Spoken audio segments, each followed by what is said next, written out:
नमस्कार, बहुत बहुत स्वागत है आपका हमारे इस विशेष कार्यक्रम बिहार बिहान में। एक बार श्री कृष्ण ने एक सवाल पूछा था कि सामर्थ्य और शक्ति में क्या अंतर होता है। तो सबका यही जवाब आया कि ये दोनों एक ही हैं, या कह सकते हैं एक सिक्के के दो पहलू हैं। तो श्री कृष्ण ने बड़ी ही सहजता के साथ बताया कि जो सामर्थ्य होता है हमेशा निर्माण का कार्य करता है, लेकिन शक्ति के साथ कई बार ये बातें उसके साथ जुड़ी होती हैं कि शक्ति कई बार विध्वंस भी लाता है। तो मैं बस आपसे यही कहना चाहूँगी कि अपने भीतर शक्ति के बजाय सामर्थ्य का निर्माण करने की कोशिश करें, क्योंकि सामर्थ्य हमेशा आपको सकारात्मकता की ओर लेकर जाता है। और जब बात सकारात्मकता की आती है, बात जब पॉजिटिविटी की आती है, पॉजिटिव थॉट्स की आती हैं, तो सबसे ज़्यादा आप पर जो प्रभाव डालता है वो आपके विचार होते हैं। तो कोशिश बस यही कीजिए कि जब सुबह की शुरुआत हो, क्योंकि सुबह का वक्त हर व्यक्ति के दिन में एक नया मौका होता है, तो आप अपने दिन की शुरुआत एक बहुत खूबसूरत से विचार के साथ करें।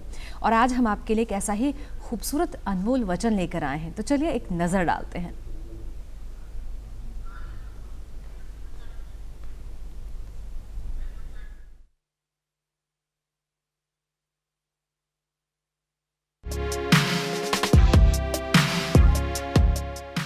मनुष्य जितना ज्ञान में घुल गया हो, उतना ही कर्म के रंग में रंग जाता है। आज स्टूडियो में मौजूद हैं डॉक्टर शिप्रा तिवारी। आप एक दंत चिकित्सक हैं। आपने एक लंबा सफ़र तय किया है दंत चिकित्सा में। आपका बहुत बहुत स्वागत। जी, थैंक यू सो मच। समस्त बिहार वासियों को मेरा प्रणाम और आपका बहुत बहुत धन्यवाद मुझे यहाँ बुलाने के लिए। यूँ तो एक दंत चिकित्सक जो है, अक्सर कहा जाता है कि जो दंत चिकित्सक होते हैं उनकी ज़रूरत बहुत कम पड़ती है। एक दंत चिकित्सक होने के नाते हम आपसे जानना चाहेंगे, आप क्या सोच रखती हैं और आप क्या कहना चाहेंगे हमारे दर्शकों से?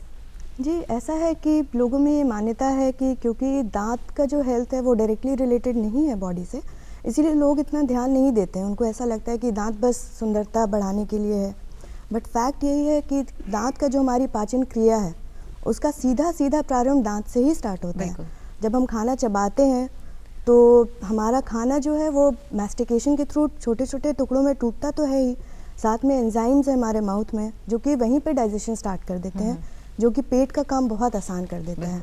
तो इसीलिए बस दांतों को हमारे व्यक्तित्व बढ़ाने का एक पार्ट नहीं समझना चाहिए, उसको हमारे ओवरऑल हेल्थ को लेके ही चलना चाहिए, क्योंकि हमारा मुंह ही हमारे समस्त बॉडी के ऑर्गन्स का एक आईना की तरह होता है।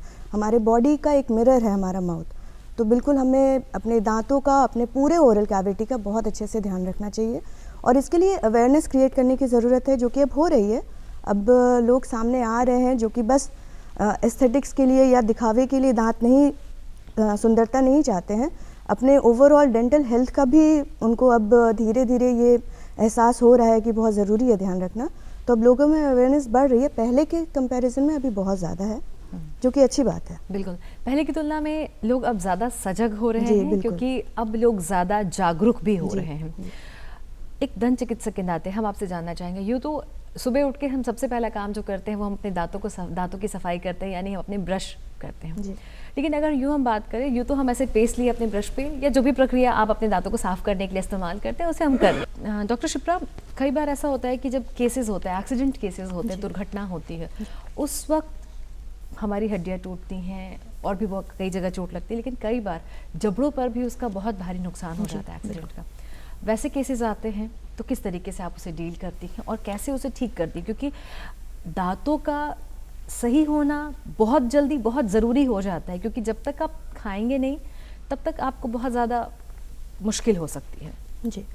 कभी भी एक्सीडेंट अगर होता है और अगर ओरल कैविटी या पूरे मुंह के आसपास का कोई भी हिस्सा अफेक्टेड होता है तो एक पूरी टीम लगती है उसको सुधारने में। जैसे कि ओरल सर्जन, फर्स्ट काम ओरल सर्जन का ही होता है, जो कि दांतों को प्रॉपर अलाइन करना, जबड़ों को अलाइन करना और उसको प्लेट के थ्रू जॉइन करना, वो पूरा काम करता है। एक सर्जिकल प्रोसीजर है वो पूरा।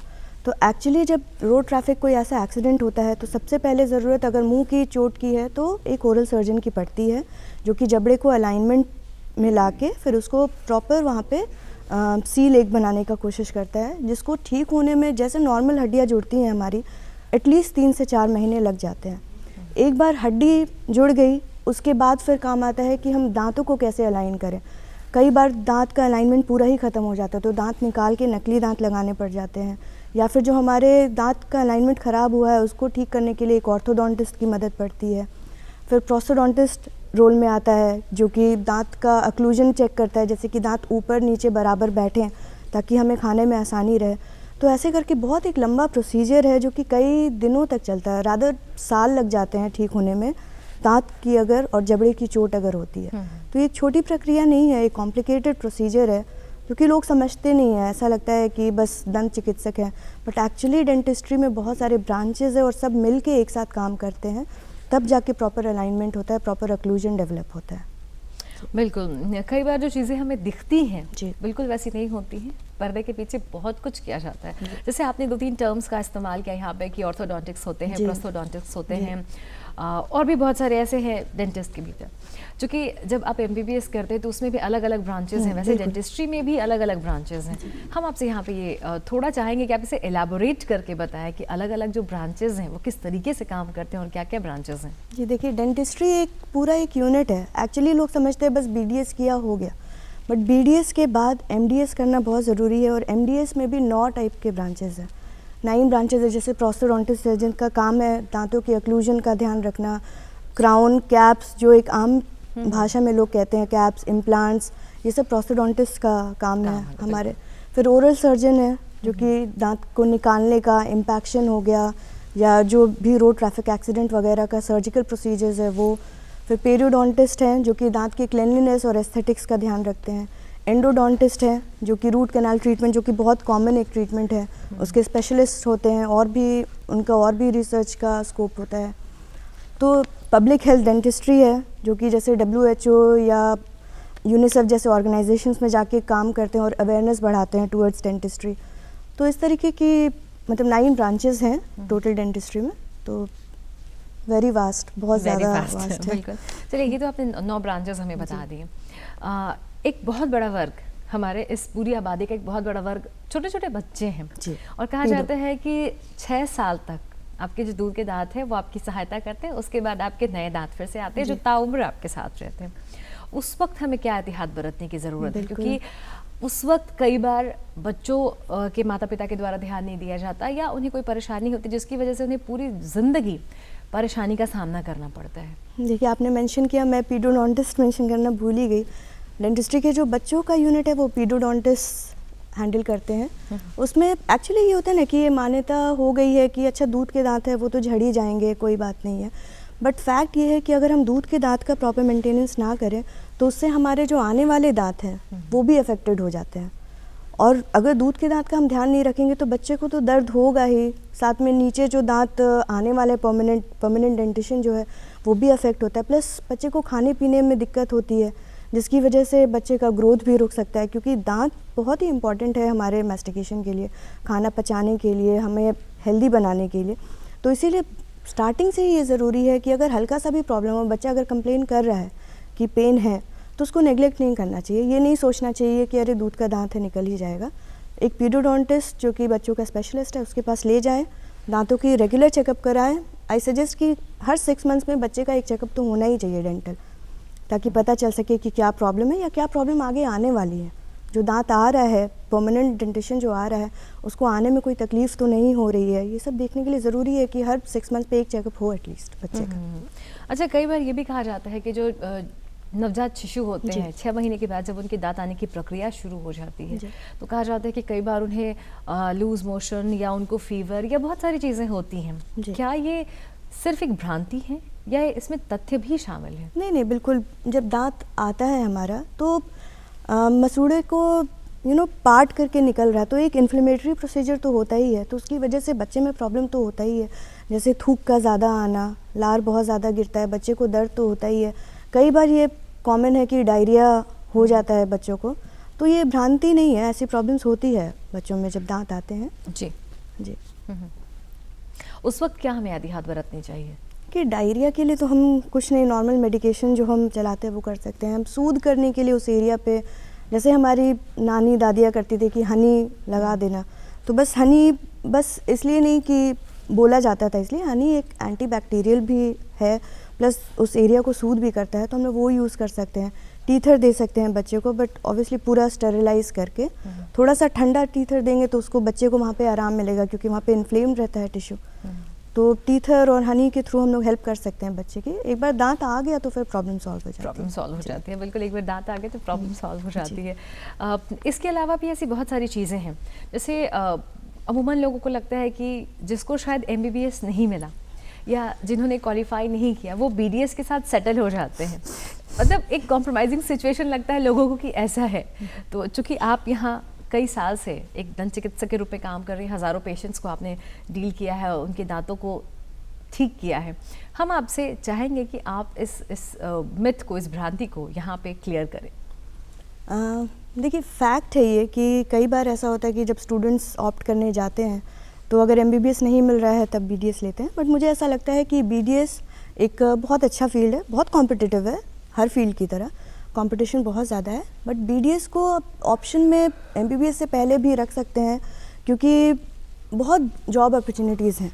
ठीक है, सरकार की तरफ से भी अब मिल रहा है, बहुत हेल्प मिल रही है, काफ़ी सरकारी नौकरियां भी निकल रही है पहले के मुकाबले। पहले बहुत कम नौकरियां थी, लेकिन सरकार को भी एक इनिशिएटिव लेना चाहिए कि थोड़ी और नौकरियां BDS के लिए भी निकाले सरकारी, ताकि बच्चे जो हैं वो मोटिवेटेड रहें, एक ही फील्ड की तरफ ना भागे कि बस MBBS करना है।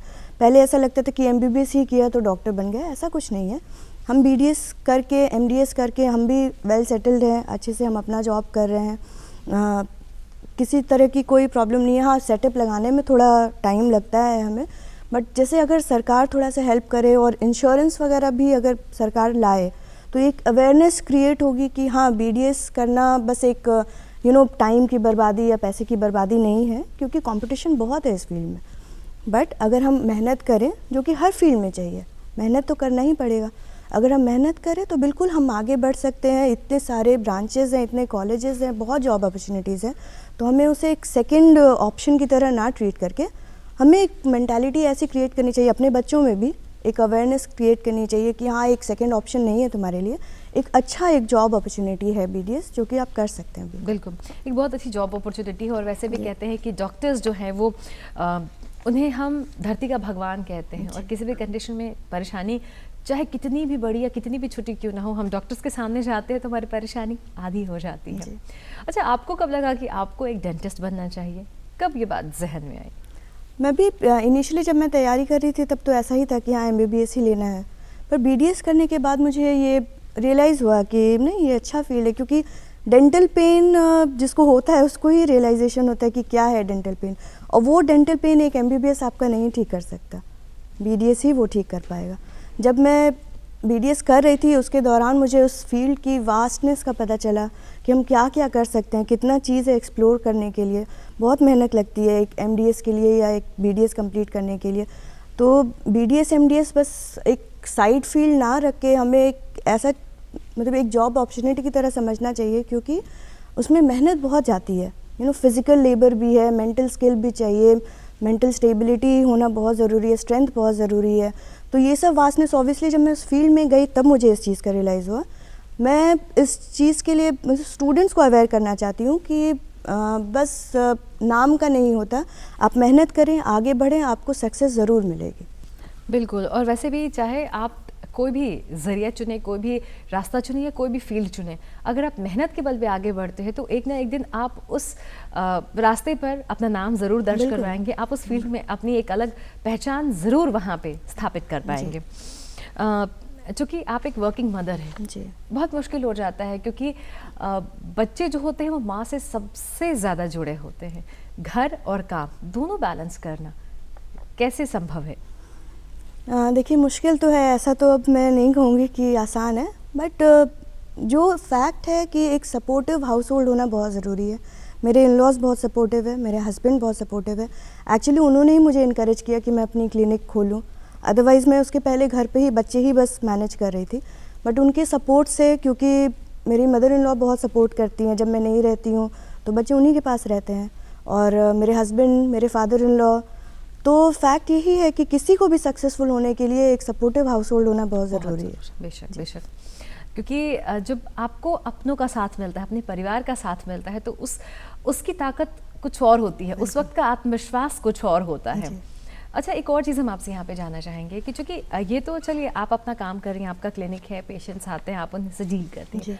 आगे आने वाले भविष्य में किस तरह की योजनाएं हैं आपकी, किस तरीके से आप क्या आगे आप इसमें और रिसर्च करके आगे बढ़ना चाहेंगी, क्या सोचा है आपने आगे की? बिल्कुल, मैं चाहूँगी कि मैं रिसर्च की फील्ड में भी आगे बढ़ूँ।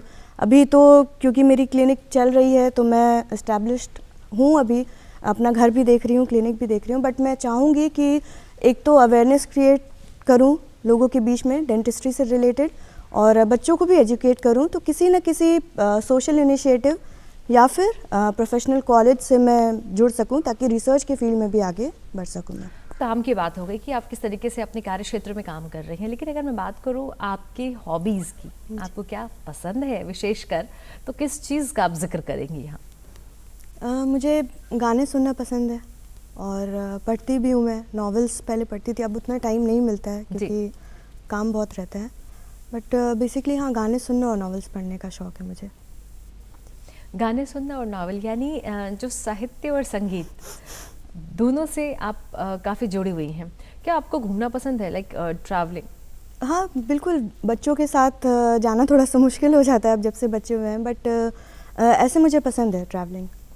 जी, बच्चों के साथ हम जाते हैं, अभी उतना तो टाइम मिल नहीं पाता है क्योंकि क्लिनिक बंद करके रखना बड़ा मुश्किल है, बट जब बच्चों की छुट्टियां होती हैं तो हम कहीं कहीं छोटी जगह, यूजुअली अभी तो हम लोग बिहार में ही एक्सप्लोर करते हैं, जैसे बोध गया हो गया, राजगीर हो गई, अभी बहुत वहाँ पे राजगीर में भी नई नई चीज़ें बनी हैं, तो यही सब नज़दीक की चीज़ें एक्सप्लोर कर पाते हैं अभी हम। जी हाँ, बिल्कुल। वैसे भी अगर मैं बात करूँ पूरे भारत की, तो पूरा भारत अपने आप में बहुत अनूठा है क्योंकि विविधता के रंग से हम भरे हुए हैं। हर जगह की अपनी एक खूबसूरत इतिहास है, और बिहार की बात करें तो बिहार पर्यटन के क्षेत्र में बहुत कुछ हमें देखने को मिलता है, जानने और समझने को मिलता है। अगर एक सवाल मैं आपसे यहाँ पे पूछना चाहूँ कि किस तरीके से आप, जब एक पेशेंट आपके सामने आता है, कई बार पेशेंट अपनी बातें नहीं बता पाते कि उन्हें क्या महसूस हो रहा है, या छोटा बच्चा आपके पास आ रहा होता है, खेलने के वक्त उसे चोट लग गई या उसे दांत में दर्द हो रहा है, वो अपनी बात नहीं बता पाते हैं। As a doctor, as a dentist, आप कैसे उस सिचुएशन को डील करती, क्योंकि आपको समझना है सब कुछ, क्योंकि जब तक आप सारी चीज़ें सही सही नहीं समझेंगी तब आप सही इलाज नहीं कर पाएंगे। उस वक्त कैसे कैसे क्या करती हैं आप? पेशेंट को कंफर्टेबल फील कराना बहुत ज़रूरी है। जब पेशेंट आए तो उसकी बातें बिना रोक टोके, बिना उसको इंटरप्ट किए उसकी बातें सुननी चाहिए कि वो क्या कहना चाह रहा है।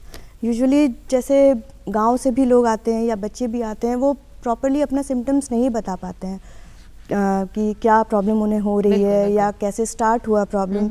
और हमें ये ज़रूरी है कि प्रॉब्लम की जड़ तक हम जाएं कि प्रॉब्लम कैसे स्टार्ट हुई, कैसे प्रोग्रेस हुआ।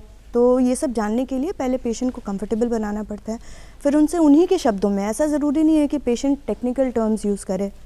पेशेंट के लिए तो ये प्रॉब्लम हो जाएगी अगर पेशेंट से ही हम एक्सपेक्ट करें कि वो टेक्निकल टर्म्स यूज़ करे। हाँ, तो हमें उनके लैंग्वेज में ही उनसे बोलने का, उनको ये फ्रीडम देना चाहिए कि वो आराम से अपनी बातें रख सके, बिना डरे, बिना किसी संकोच के। तो 10-15 मिनट आराम से पेशेंट को देना चाहिए, आराम से पेशेंट से बातें करनी चाहिए, ताकि जो उनको प्रॉब्लम है उसका प्रोग्रेस और सीक्वेंस ये सब हम जान पाए। उसी से फिर आगे ट्रीटमेंट डिसाइड होगा कि कैसे ट्रीटमेंट करना। तो एक डॉक्टर के लिए सबसे ज़्यादा महत्वपूर्ण ये हो जाता है कि वो पेशेंट को पहले समझे, जी, उसकी जो मनोस्थिति है उस वक्त, जो आपके पास आया उस वक्त उसे समझे, उसके बाद शायद आप उससे एक अदृश्य संवाद स्थापित कर लेती हैं। उसके बाद बहुत आसान हो जाता है। क्या कोई ऐसा वाक़या ज़हन में है कि जब कोई व्यक्ति बहुत परेशान आया हो, बहुत तकलीफ़ में हो, और आपने उसे उसकी तकलीफ़ से मुक्ति दिलाई हो, निजात दिलाया हो? हाँ, ऐसा होता है कई बार, क्योंकि दांत का जो दर्द है ना, वो यूजुअली रेडिएटिंग पेन रहता है कि कहाँ स्टार्ट हो रहा है और कहाँ दर्द हो रहा है, ये पेशेंट को भी नहीं समझ में आता कि किधर दर्द हो रहा है। तो ऐसे ही कुछ पेशेंट्स आते हैं कि दांत में दर्द तो हो रहा है, उन्हें पता है, लेकिन किस वजह से दर्द हो रहा है, कहाँ दर्द हो रहा है, ये नहीं समझ में आता है। तो हम डायग्नोसिस के थ्रू प्रॉपर बात करके, पेशेंट से चेकअप करके ये हम पता कर सकते हैं कि पेन किधर है एक्चुअली। कई बार ऐसा होता है कि पेशेंट कह रहा है कि ऊपर के जबड़े में दर्द हो रहा है, लेकिन प्रॉब्लम निकलती है नीचे वाले जबड़े में, क्योंकि हमारा पूरा ही एक यूनिट है ये। जिसका नर्व्स सब आपस में जुड़े हुए हैं। तो पेशेंट को भी जब दर्द ये होता है तो एहसास ही नहीं होता कि सिर में दर्द हो रहा है या दांत में दर्द हो रहा है, ऊपर के जबड़े में दर्द हो रहा है, नीचे के जबड़े में दर्द हो रहा है। तो वो पेशेंट से बात करके सिम्टम्स को समझ के और क्लिनिकल चेकअप करके फिर हम ये चीज़ पता कर सकते हैं कि एक्चुअली प्रॉब्लम किधर कहाँ है। और कई बार ऐसा देखा गया कि जब दांत में दर्द होता है तो आंखों में भी दर्द होता जी, है, आपको बिल्कुल। सिर में भी। क्या उसका कुप्रभाव पड़ता है आपकी आंखों पे और आपके सिर में जब दर्द होता है तो? जैसा मैंने बताया कि जितने भी नर्व्स हैं सब इंटर रिलेटेड हैं। फेस के जितने भी हैं, ऊपर के जबड़े के नर्व्स, नीचे के जबड़े के नर्व्स, आँखों के नर्व्स, सिर के नर्व्स, ये सब आपस में मिश्रित हैं, एक ही जगह से निकल के आते हैं ब्रेन स्टेम से। तो इसी वजह से जब दांत में दर्द होता है तो उसका प्रभाव सर पे भी पड़ता है, सर पे बहुत दर्द होता है, आंखों में दर्द होता है। बट जैसे जैसे प्रॉब्लम सॉल्व होती रहती है वैसे वो दर्द भी सबसाइड कर जाता है, परेशानियाँ खत्म हो जाती हैं। जी। चूँकि समय की थोड़ी सी कमी है, मैं आपसे जानना चाहूँ बहुत संक्षेप में कि आप हमारे दर्शकों को बताएं कि क्या एहतियात बरतने की ज़रूरत है, क्या सावधानियाँ हैं और कैसे हम अपने दांतों का देखभाल करें। तो आप क्या कहेंगे हमारे दर्शकों से? जी, सबसे पहले तो ब्रशिंग बहुत ज़रूरी है। 2 बार दिन में, एक बार सुबह, रात में सोने के पहले ब्रश ज़रूर करें।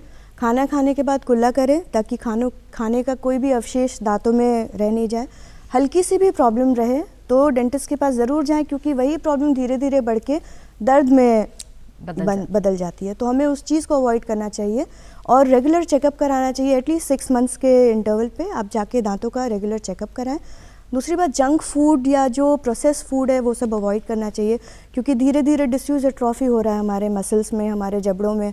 तो हमें आदत ही हमारी ख़त्म हो जाएगी हार्ड फूड खाने की। तो फाइब्रस फूड जितना भी हो सके सलाद वगैरह खाना चाहिए ताकि हमारा जबड़ा और उससे रिलेटेड मसल्स प्रॉपर्ली काम करते रहें।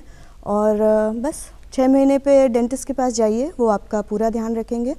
प्रॉब्लम्स को जड़ से ही सॉल्व करें तो वो ज़्यादा बेटर है, रादर देन कि दांत में जब दर्द होने लगे तब हम जाएं डेंटिस्ट के पास। तो दर्द का तो इलाज डेंटिस्ट कर ही सकता है, बट डेंटिस्ट जो है वो प्रॉब्लम को जड़ से भी या छोटे से स्टेज पे भी ख़त्म अगर कर दे तो आपका पैसा, आपका टाइम और आपका दर्द, ये सब इन सब से आप बच सकते हैं। सबको आप अवॉइड कर सकते हैं। थोड़ी सी सावधानियां बरतने की ज़रूरत है। छोटी छोटी चीज़ें हैं जिनका अगर हम बखूबी ख्याल रखते हैं तो हो सकता है कि हमें परेशानी ज़्यादा ना हो। क्योंकि हमने पहले देखा कि जो हमारे बड़े बुजुर्ग हुआ करते थे या जो गांव से संबंध रखने वाले जो लोग होते थे, उम्र काफ़ी हो जाया करती थी उनकी, 90 साल 80 साल, लेकिन उनके दांत बहुत ही स्वस्थ और चमकीले रहते थे उस वक्त भी। शायद आपने जिन बातों का जिक्र किया कि हमें फाइब्रस फ्रूट खाने चाहिए, फाइब्रस फूड खाने चाहिए, तो वो शायद उनकी जीवन शैली में शामिल थी। तो थोड़ा थोड़ा बदलाव हमें करने की ज़रूरत है अपनी जीवन शैली में, क्योंकि जब तक हम अपने आप को बेहतर करने की कोशिश नहीं करेंगे, दवाएं हमें सिर्फ थोड़ी देर के लिए स्वस्थ रख सकती हैं, लेकिन उनके इस्तेमाल से हम लंबे वक्त तक खुद को स्वस्थ नहीं रख सकते हैं। तो इसीलिए शायद कहा गया ना कि prevention is always better than cure. बिल्कुल। चलिए, आप हमारे स्टूडियो में आई और इतनी अच्छी बातचीत के लिए, इतनी गहन जानकारियों के लिए, इतनी छोटी छोटी बातों को हमें बताने के लिए आपका बहुत बहुत शुक्रिया, बहुत बहुत आभार आपका। थैंक यू सो मच मुझे यहाँ बुलाने के लिए। मुझे बात करके बहुत अच्छा लगा एंड आई होप कि डेंटिस्ट्री से रिलेटेड अब अवेयरनेस बढ़ेगी लोगों में और डेंटिस्ट के पास रोज़ रेगुलर चेकअप के लिए लोग जाएंगे अब। बिल्कुल, रेगुलर चेकअप्स बहुत ज़रूरी होता है, शायद इसलिए क्योंकि आपको कई बार नहीं पता चलता कि आपके भीतर क्या कुछ हो रहा है, आपके शरीर में क्या कुछ हो रहा है, जब तक वो आपको एक बहुत तेज़ दर्द के साथ आपको ना बताए या तेज़ बुखार के साथ आपको ना बताए कि आपको क्या हो रहा है। और हमारा शरीर एक ऐसा मशीन है, हम कह सकते हैं, कि जो हमें वक्त वक्त पर अलार्म करता है, और ज़रूरत इस बात की है कि हम अपने स्वास्थ्य के प्रति सजग हो सके और उन अलार्म को समझने की कोशिश करें जो हमारा शरीर हमें वक्त वक्त पर देता है। अगर थोड़ा सा आप ध्यान रखते हैं ना तो आप फिट रहेंगे, क्योंकि हम फिट तो इंडिया फिट।